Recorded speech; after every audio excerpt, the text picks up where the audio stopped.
Mes chers amis, bonjour. Cette semaine à Strasbourg, la délégation du Rassemblement national est intervenue dans des sujets cruciaux pour l'avenir de notre nation. Lundi, l'accès aux eaux potables dans nos territoires ultramarins était à l'ordre du jour. Mayotte, la Guadeloupe, la Martinique et la Guyane, soit plus d'1 million de nos concitoyens n'ont pas un accès régulier à cette ressource, pourtant vitale. Certains d'entre vous ont-ils déjà dû sortir de chez eux pour acheter de l'eau potable pour se brosser les dents ou même prendre une douche? Originaire de la Guadeloupe, j'ai 37 ans. C'est autant d'années que nous vivons au quotidien les pénuries d'eau.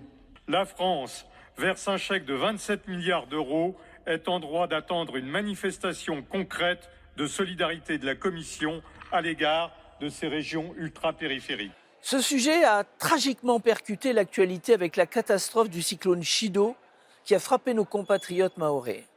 C'est pourquoi mardi, un débat a été consacré à ce drame. Et Mathieu Vallée a rendu un hommage à nos pompiers, nos gendarmes et nos policiers sur le terrain. Mayotte ravagée, Mamoudzou rasé, mais Mayotte debout. Debout grâce à nos policiers, nos gendarmes, nos sapeurs-pompiers qui, main dans la main, ont sauvé des vies dès les premières minutes après le passage du cyclone Chido. Aujourd'hui, grâce à mes collègues policiers, mes camarades de la gendarmerie, l'île est protégée des pillages et de la violence. Si aujourd'hui Mayotte reste la France, c'est uniquement grâce à nos anges gardiens.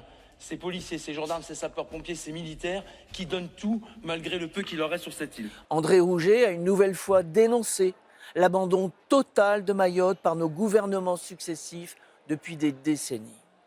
Car comme Rodi Tolassi l'a très bien dit, Mayotte a besoin non plus de mots, mais d'actes.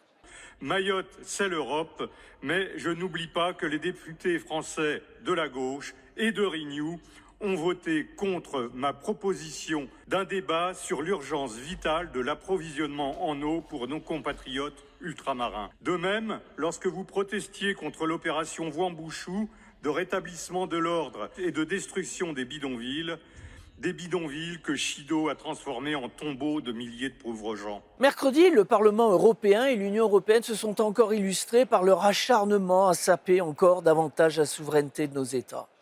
En effet, les groupes parlementaires majoritaires se sont mis d'accord pour créer 4 nouvelles commissions, comme si nous n'en avions pas assez de 20. 4 nouvelles commissions sur le logement, sur la défense, sur la santé, et la dernière pompeusement qualifiée de bouclier démocratique. Bon, autant de sujets qui n'entrent pas dans les compétences de l'Union et qui sont la preuve de la volonté d'empiètement sur les prérogatives de nos États, et tout cela dans le but de créer une entité supranationale où nous ne serions plus maîtres chez nous. Mes chers collègues, le Parlement européen s'entête aujourd'hui une fois de plus dans la folie d'une union technocratique qui entend se mêler de tous les problèmes et qui en définitive n'en règle aucun. Lors de la constitution des bureaux de ce Parlement et des commissions, je rappelle que vous avez tous ici écarté scandaleusement le groupe des Patriotes. Cette semaine encore, la presse révélait un document interne sur les basses manœuvres du groupe Renew, qui, je le rappelle, a perdu pourtant 30% de ses députés et qui, 5e force du Parlement, prétend écarter la première. Un Parlement qui donne des leçons de démocratie au monde entier et qui les piétine chaque jour. Le 9 juin, des millions de concitoyens ont voté pour une Europe respectueuse des nations, anti-bureaucratique. Leur voix doit être entendue.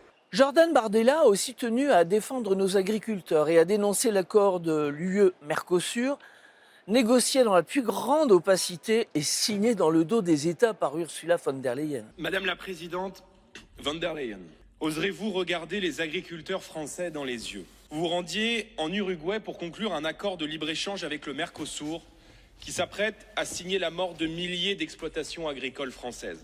L'agriculture a forgé la puissance française et européenne. Elle a façonné nos paysages et dessiné la France. Elle n'est pas seulement une filière stratégique pour le pays ou la garantie de notre autonomie. Elle est le cœur battant de la France et une part inestimable de notre identité nationale. Il me vient une question en tête, au fond la seule qui compte. Pour qui et pour quels intérêts travaillez-vous réellement? Mes chers amis, notre seule boussole, notre seul objectif, à Paris comme à Bruxelles, c'est la défense des intérêts de la France et des Français d'abord, du pouvoir d'achat, de notre souveraineté alimentaire et de notre fierté nationale.